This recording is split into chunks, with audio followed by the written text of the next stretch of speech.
Against Liverpool, we have Spurs against Inter. Just two of the games will be across this evening. Wednesday night rugby, we'll talk to two men who've worked under Ireland's next head coach, Andy Farrell. So we'll hear from them. 53106, the text number. We are at Off the Ball on Twitter. Richie is here. Hello, Richie. How are you, Joe? And Kenny Cunningham's here. Yeah, evening, Joe. Wearing a hat in studio. It's fine by us, Kenny. Don't worry about it. You look like you're disguised in here. I could be wearing a duvet in 10 minutes if it doesn't heat up. Are you that sensitive to temperature? If Joe allows it, the temperature to go up. He's a bit of treading on eggshells around him at the moment. A stickler for the old temps. He's a stickler for having his own way most of the time, I've noticed. You know what he's like. Yeah. You are dressed Definitely like someone in disguise, honest to God. Do you not want to be recognised? I've just identified you. It's Kenny Cunningham. That evergreen tweed number on. That would have been in disguise. See, his problem is Ger forced him to go around town with an off-the-ball umbrella earlier on, so now he's just tired of being recognised. I nearly speared about half a dozen people with that umbrella. I couldn't get it to fold in. It kept springing out and attacking terrible people. PR for us. Just think about that. Kenny Cunningham injures several with an off-the-ball umbrella. Who'd we done for? It'd be worse than Ballybrack United. Poor Ballybrack. Come on now. Hardly. That escalated very quickly for the Ballybrack boys, unfortunately. I was getting like texts from, what is it, the Ivan and Matt's show on TV3, or sorry, Virgin Media TV last night. Yeah. God, can you come on and talk about the Ballybrack thing? I was like, busy presenting another show, but cheers anyway. It's like suddenly became an international. It was on L'Equipe today. TalkSport were talking about it today. No, it went viral. It was on BBC last night as well. Has the story plateaued? Is anywhere to go with it? Or are we done? Is it? No, I think we leave them be, don't we? Fully exhausted. I think. And Fernando's taken it all in good humour as well. Having seen some of his replies to the station today in particular, he's loving being in the spotlight as Fernando today. Fernando hasn't taken massive offence. That's good to hear. Yeah, it is. Yeah. I heard him interviewed today and he said, you know, I got a lot of attention because I'm alive, basically, was his phrase. So it's good to hear. He's got to get an agent on board. He's got to roll with it, isn't he? For the next couple of weeks. I'm a celebrity next year, maybe. It's going in the jungle. Would you win the jungle? Oh, never. Would you not be buoyed by the profile boost that Harry's had in the last week and a half and go, I'll have a bit of that. I'll eat some fish eye. I'm being deadly serious. I think you would be a revelation in the jungle. I think you would storm home. Honestly, I think you'd win by a landslide. Storm home? I think you'd win by a landslide. Yeah. Harry's gone from outsider to favourite now to win, actually. Really? I'm not surprised. Harry's very likable. I haven't actually watched for the first time in a number. I haven't been on it this year, the I'm a Celebrity. I haven't really been tracking it. You were big into it last year, was it? Generally I have been. Don't watch a huge amount of TV. That's probably the only, You're not a big Made in Chelsea fan? No, I wouldn't watch that. No, none of that stuff. Is it because you're missing the Ant and Deck partnership? Because you always talk about how they're the best in the business. Yeah, maybe so, subconsciously. I think they are very good as a pair. So maybe there's a little bit of that. Just circumstance. I didn't watch the first cup. I know Harry's been in there. There's been a chit-chat about him. He seems to be... Well, apparently, I haven't seen it either, to be honest. I'm in here talking to you most of the time. I see stuff on Ireland AM and apparently he's doing well. That's okay. Yeah. Very difficult to know how you behave, though, in that kind of environment. Easy to say, he'd be great, but I'm not sure. Even the weight loss was interesting. I was reading a small bit about it. A couple of them had lost like 4 stone. What? In a week. Yeah, that's impossible. You can't lose 4 stone. 4 stone in a week. He did. They'd shifted a huge amount of weight. So even that physically and mentally, I'd suggest how that would affect your mental state. Well, boxers talk about being in the horrors from a mood point of view when they're trying to shift weight. Jockeys even to a point in terms of things like that. And then in the environment, the jungle environment as well, surrounded by people who are very quickly beginning to irritate you. Yeah. It's tough. Not easy. Not easy. I still think you'd do very well.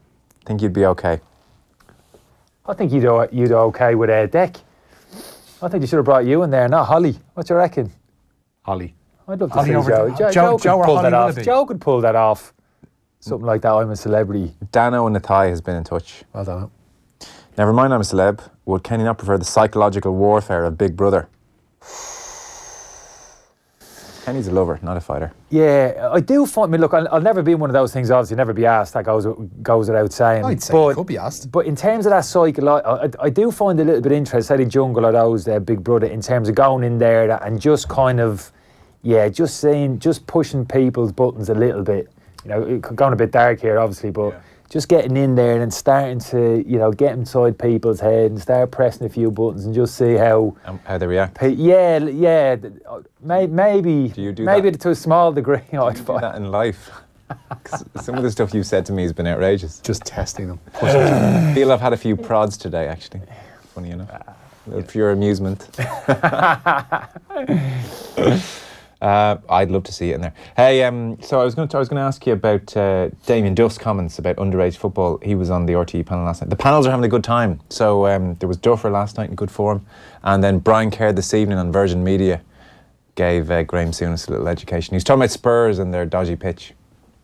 They've had lots of problems this season. The stadium issue is definitely an issue. The fact that the pitch has been absolutely melogen as well too hasn't helped them. What's it been? Sorry, I said the pitch. What was the word you used? Oh, melogen. It means not very good. I'm going to use that. I'm going to use that. It's not Scottish Gaelic. It's a word. Anyway, you won't hear that in Sky. You will now. The pitch hasn't been in rag order. That's another one for you. And the support has diminished as well because people have got a bit fed up. They paid for season tickets, expecting new ground. Yeah. They've stopped going to the matches a bit at home, so they've not been filling the top tier of the stadium by any means. Cat Melogen. The power of language. That's very true. It's great. Melogen's a great word. Wasn't there a bit of a, now that you say that, wasn't there a bit of a rhyme I remember growing up? Skinny milling, Melogen legs? Yeah, skinny milling, Melogen legs. Is that legs. Melogen legs? Yeah. Umbrella feet. When I'd be careful. I shouldn't go any further. I can't remember. As I can't remember. And when some to of the them pictures... I just feel there's going to be something bad. No, I don't know where that's going. Well, just figure it out in your head first. Figure it out in your head first. It is Melogen though, isn't it? It is Melogen. Yeah, you don't want to end up in eeny, meeny, miny, moe territory. No. I'll leave it there. It just popped into my head when you said it. Brian Kerr is... National treasure, Joe. National treasure. Is there a better Dublin word than Melogen? You really get your tongue around Melogen. Woges. Woges isn't bad. Woges is a class one. That's another Kerrism too. I just literally Googled Dublin slang there to see what it would throw up. A goo. Gives a goo at that? No, like a craving for a drink. I've an awful goo on me. Gives a goo. Morto. Yeah. On your Tobler. The accent, you got to throw the accent in, Joe. Do it right. You're going to do it right. On your Tobler. No. He tried there, didn't he? He actually tried a bit there, didn't he? Middle class Selbridge, can't do it. No, it's hard to try. Rugby type. It's a bit naff. There's some I can't read out, actually. Like what? Well, I'm not going to. Give them a go. No. Test the waters with them, Joe. There was... He's too worried about his TV gig. Joe Maxey is just a Dublin one, is it? Joe Maxey for a taxi? Yeah. That's just pure Dublin, Joe Maxey. Oh, that make it over to London? No. Had you heard of bungalow? Your man's a bungalow. No. No, that doesn't ring true. Means he's an idiot because he's nothing upstairs. Nah, that's made up. Bungalow has made up, isn't it? So, now, someone's actually sat down and put that together. It's on the list here. Bungalow has no upstairs. It's not that there's nothing upstairs in the house. Well, it says they have nothing upstairs. Same I'm thing. not buying that. No, I'm not buying that. I'm not buying it. But bungalow, there is no upstairs, Joe. The very definition of it. That's the point. No, it's not. A 2-story house with nothing upstairs would be nothing upstairs. All right. Way to ruin this segment. Cheers, mate. The Daniel Day is a good one. Yeah, very good. Close, yeah. Whoever dreamt that one up, handshake. Yeah, that's natural. I like that. Banjoed. Yeah, banjoed, yeah. You don't have to go through them all. No, I'm not going through them all. There's about 30 of them here. All on the back of Melogen. Very aware it's not great radio. All on the back of Brian Kerr. I get slaughtered for it, was what Duff was saying last night, Kenny. Interested for your thoughts on this. I presume you, like everybody who's made it as a footballer at Premier League level, just played football non-stop all the time. And Duff was talking, he sort of made this point before that he's getting slaughtered because he insists that the kids train at least 5 times a week. He has them in 6 in the morning sometimes before school, getting their touches in. He said before in I was in the Sunday Times, we did it on the pay-per-view a couple of months ago, and he basically said, some people talk about burnout. I'm talking about how you can't play enough. One of us is wrong. It's not me, was how Duff put it. He said it's dinosaur mentality when he gets slaughtered for having them. Sometimes he has them doing double sessions, so he might have them in 6 in the morning and then back 6 at night. Dinosaur mentality. You have to train 5 times a week.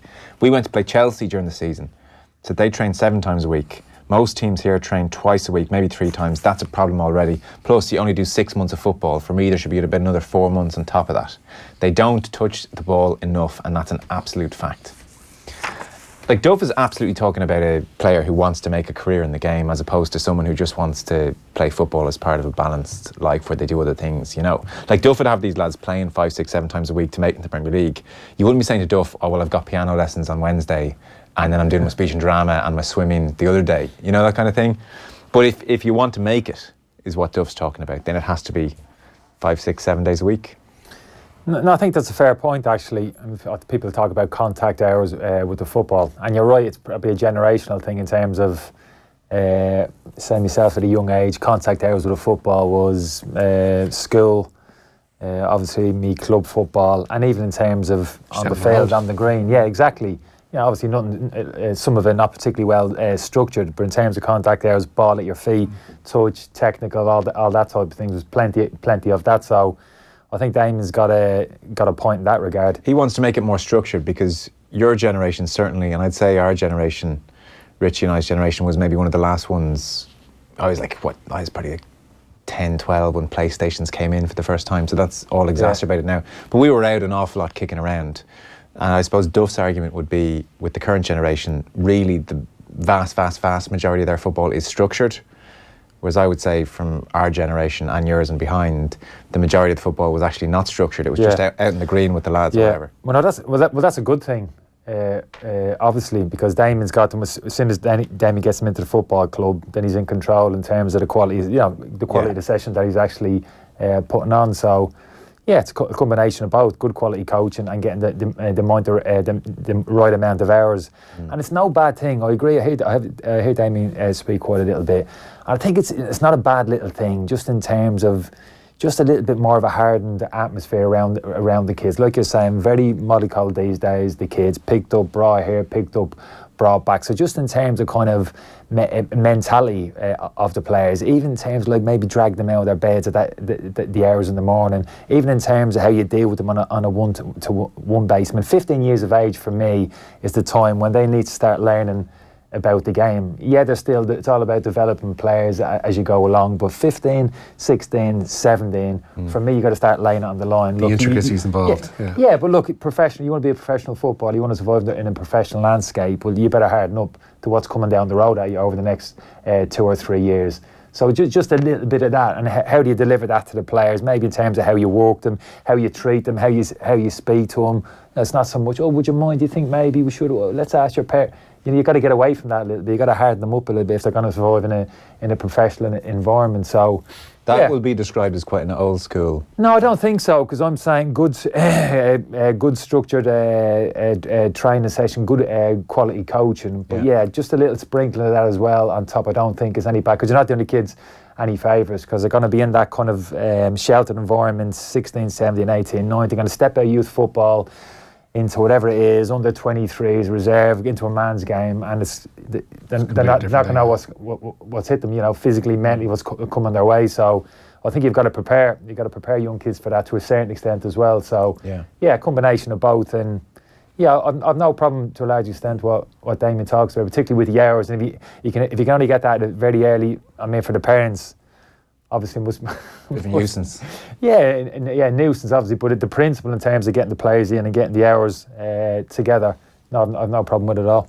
Okay, we'll get on to the news round. It's brought to you this evening with Screwfix.ie, championing the trade, a choice of over 20,000 quality trade products. And Robbie Keane has, I suppose, made an announcement that we all expected. Absolutely no surprise to learn the Republic of Ireland's record goal scorer has formally announced his retirement at the age of 38. Robbie Keane today called time on his playing career after being appointed as a coach under returning Ireland manager Mick McCarthy. The Talaman scored 68 times in his Ireland career and on over 300 occasions at club level. Keane spent the majority of his career with Tottenham, but also had spells at the likes of LA Galaxy, Coventry, Inter, Liverpool, Leeds and Celtic. His final club was the Indian Premier League outfit ATK. One of his former strike partners at Tottenham, Mido, was today asked about Keane's retirement. Oh, what a man. Great character and a great player, of course. One of the best that I played with. It's been a great pleasure to play with him. And I wish him a happy retirement. And it's great that he's getting into the management straight away. I think it's a great step for him. Jeez, Mido. I haven't heard from Mido in a long time. And he's looking well, I have to say, as well. Is he? He's shed a few pounds as well. He had issues, didn't he? He had a little bit, yeah. He sounds like a gent. Been in the jungle, is he? Couple of stone, shifted a bit. 4 stone in a week. Can we double check? Can't lose 4 stone. That's literally impossible. That's what I read. I mean, literally, you read say it 4. was literally impossible. 4 stone in a week. It's unlikely. You mean to say it's unlikely? Well, unless you lop off a couple of legs. Are you sure you didn't read 4 kgs or something? 4 stone. Have you seen the size of a few of them? Who lost 4 stone in a week? No one's lost 4 stone in a week. I'm not going to get personal about it. It's not personal if it's a fact. There's a few big lumps in there. But which of them lost? No 4? harm. Okay. No harm. 4 stone. That's not the point. 4 stone in a week. Yeah. Are you thinking? There you go. Think there about you go. Rice and beans. So, Robbie Keane, you trained against him and you marked him in matches, I'm sure, as well. Did he give you much bother? Well, generally, Robbie would have been on my team quite a bit in the old 5-house because obviously Dublin beat the rest of the... Oh, yeah. That's how it worked, yeah. Oh, you yeah, got so away with sound, you know what I mean? I wouldn't have had to... deal with that. You wouldn't have wanted that? Yeah. You didn't want that? Yeah. What about in the Premier League? No, I would have trained. Much? We all know Robbie's qualities. I don't have to sit here and list his qualities. But the clubs there that you rolled off, I mean, what a great career. I mean, having the opportunity to play clubs at that level, I mean, Tottenham, Liverpool, even early on, I remember doing I don't want to be harsh in his career because I agree it's a great career. But Inter and Liverpool, yes, he was there, but it never happened for him. No, it didn't. That's true. Like that's true. But still, to spend time in that kind of environment, Joe, amongst those players, it's elite. That's real elite, you know what I mean? Sure. And ideally, you want to go in there, hit the ground running, and play as many games as you can. It's not going to be the case at every club you go to, but to have that kind of experience, different countries, Inter Milan as well, was phenomenal. He made that move to Inter Milan, I just couldn't believe it. The list of strikers ahead of him was ridiculous, though. I mean, he barely got a look in, but it was insane. He was on Soccer Box with Gary Neville recently. Did you ever watch that? No. Neville sort of sits there and watches matches back of the guest he's with. Right, yeah. And he had Robbie Keane recently, and he listed off the strikers who were ahead of him at Inter at that time. We might just Vieri, Christian Vieri? Yeah, Vieri was one right. of them. Yeah, Zamorano was probably still there at that stage, I think, too. Might well have been... Ronaldo was gone, was he? Strikes me that Ronaldo would have been gone by that stage. Was he gone? I think he was gone. He might have been just gone. There was 2 or 3 names that were just, wow, I'd forgotten. How could they all be in the same squad? And you thrown in behind them. And then the manager who bought him left as well. So he was saying, look, it was a bit of a car crash, really. Time wasn't good. I'd love to have gone over a bit older. And certainly with Liverpool, I think he's just a bit annoyed. You know, Neville asked him, do you feel like you were Benitez's signing? And he's like, don't know. Never asked him. But wasn't given much of a chance. Like he talked about early on being thrown out on the left wing. And as he said himself, if there's one thing I'm not, it's a winger, you know. And even Neville was jokingly saying, "No, I'd love to have marked you. You know, you wouldn't be a winger." So he never really got a fair crack at Liverpool. You could sense the regret in it. Yeah, there's always be those small regrets every career, Joe. But what he did at Spurs and Leeds, and I mean, and obviously, look, I mean, arguably his greatest achievements were with Ireland. It's absolutely ridiculous what he did. Yeah, no, goal scored is absolutely phenomenal. Yeah, 68 goals for Ireland. That'll never be beaten. You couldn't say not in our lifetime. Where's your retirement statement? Can we dig that out? You still haven't retired technically, you were saying, have you? You're still available. You're that close to issuing a come and get me play. Yeah, I suppose if you don't actually, I don't know, verbally, if you don't come out, you're not officially, does that mean you're not officially retired if you don't put a written or a verbal? I think you're eligible for selection would be the phrase, yeah. Do you want to retire on the show? We can have a tribute show to you then.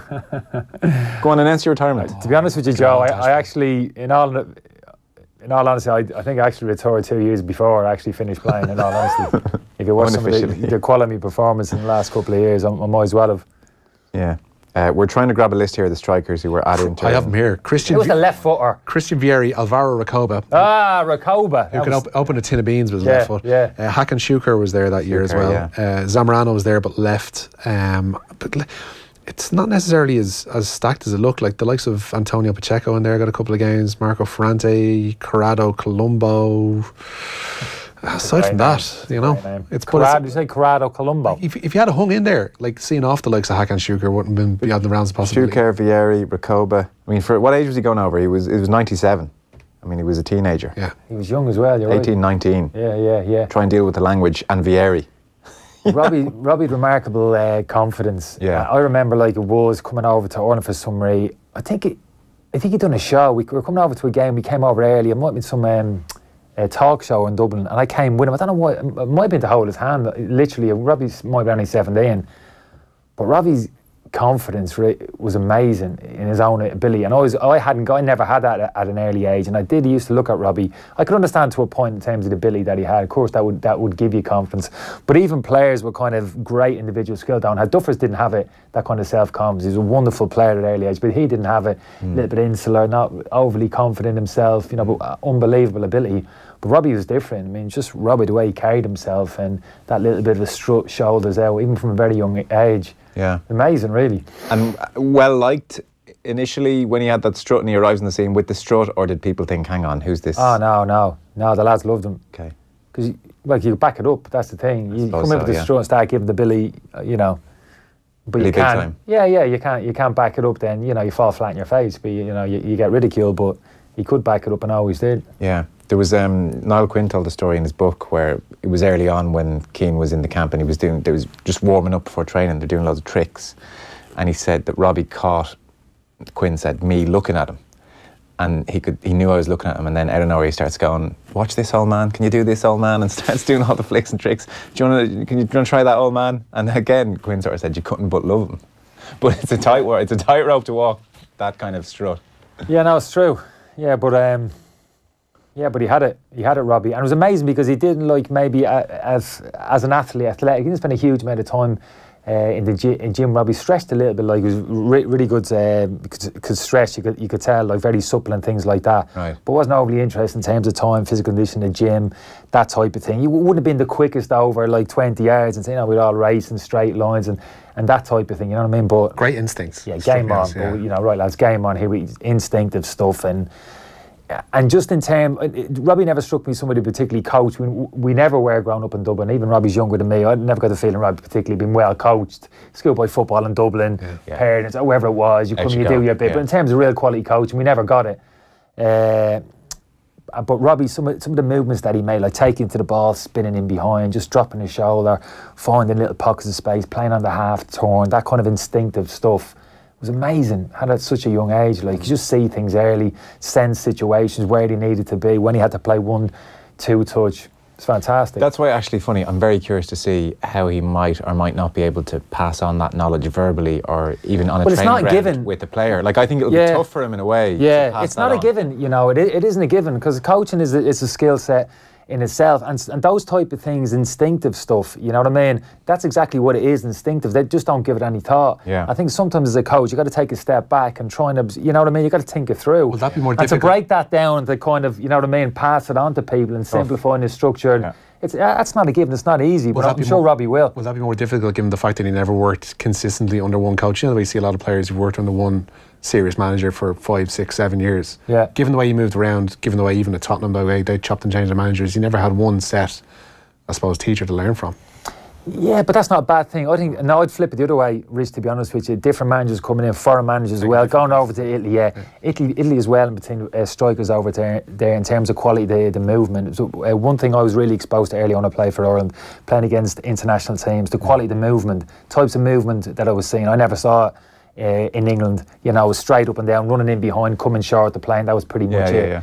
These lads and some of the movements where they took you around the pitch, it was phenomenal. So for me, actually, in terms of better experience with different coaches, throwing different things at you, obviously you've got to have the intelligence to absorb all of these things and put it into your game. Yeah. But if Robbie's done that, well, then no better man to be sitting down with those strikers in the squad at the moment, up and coming lads coming into the squad, looking for that type of direction, for Robbie to be there to pass on that information. No, it's true. Well, he's getting plenty of plaudits today, as you might imagine. Sorry, one last tangent and all that thing, because that's literally our first story and we need to get through some other stories.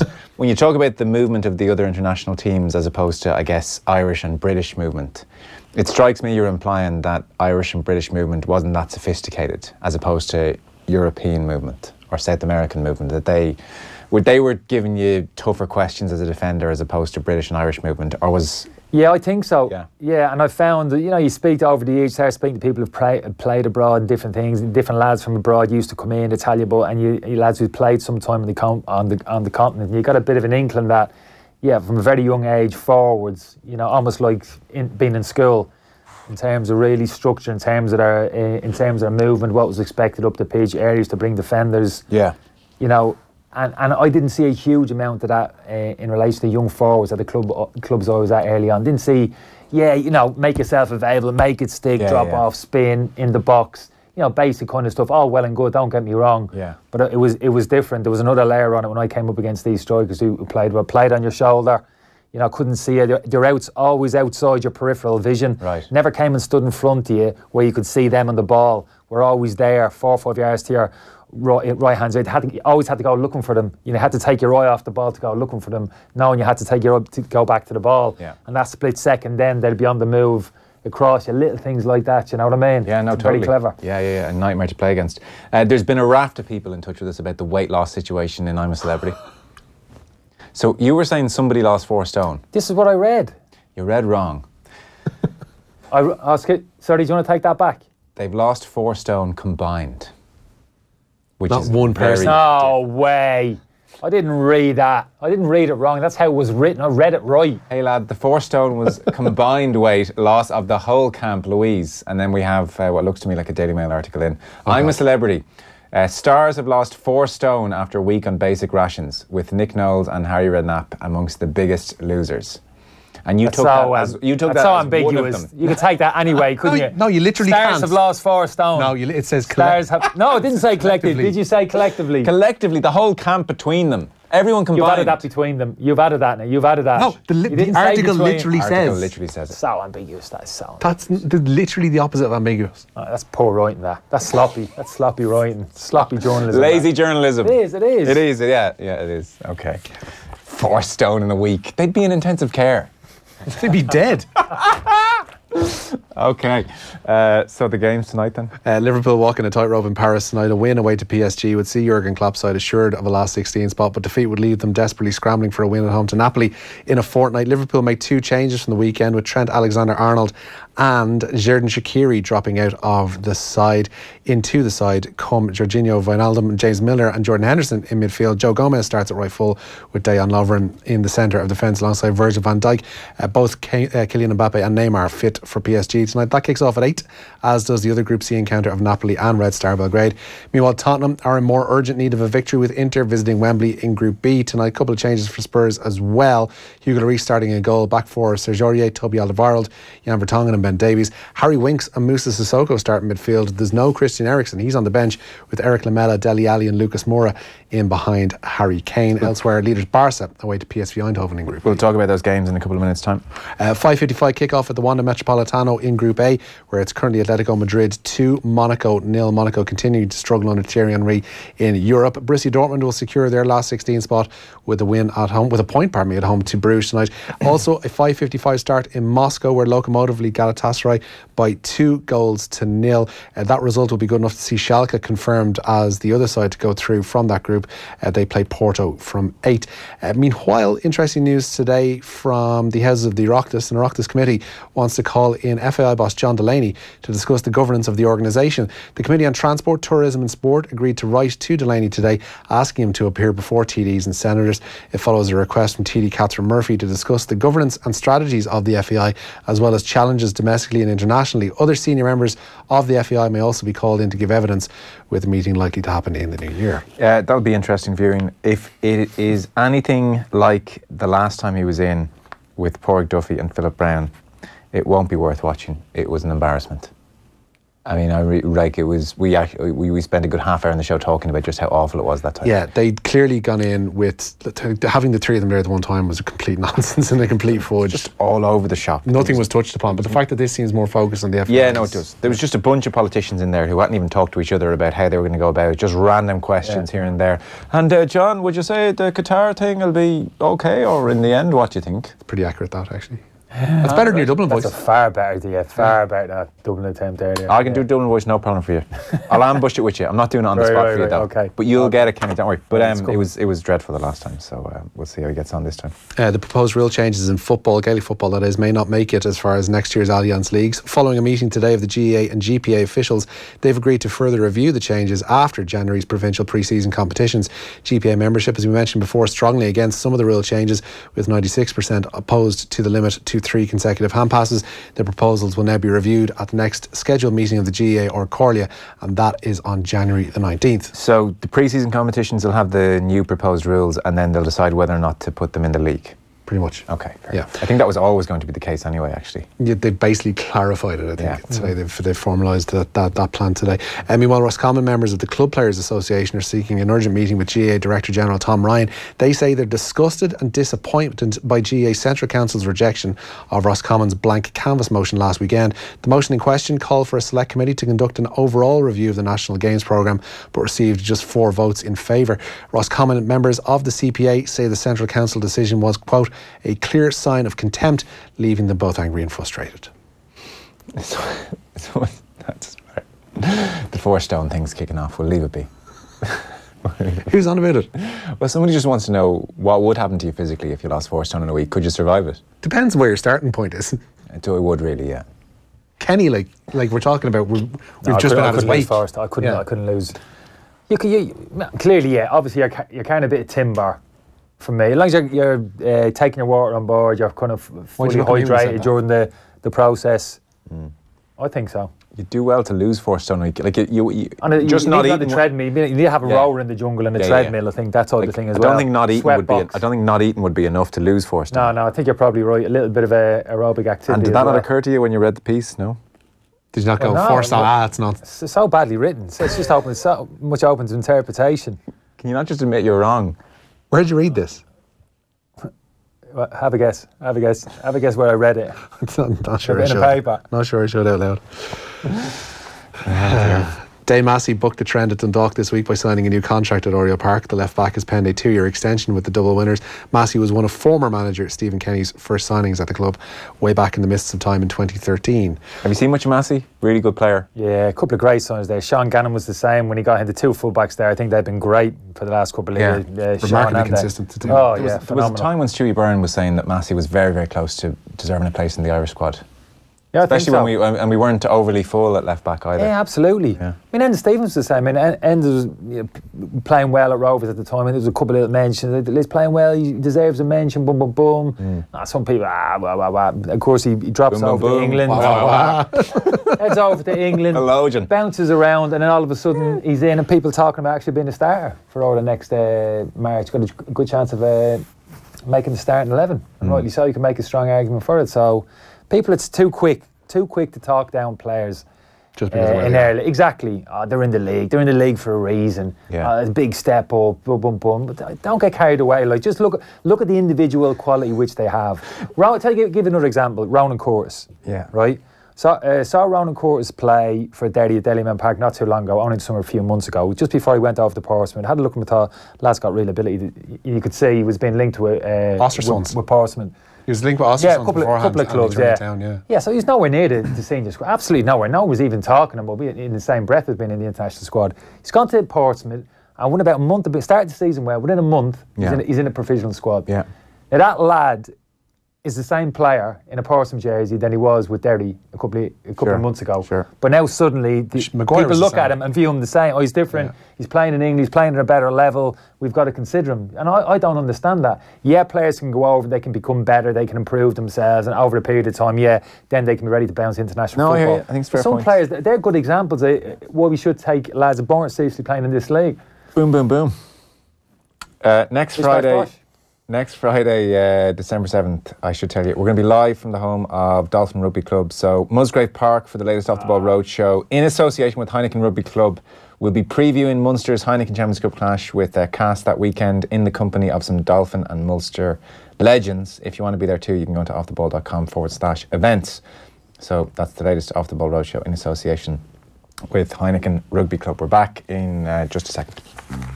Off the Ball on News Talk. Thanks to Screwfix.ie.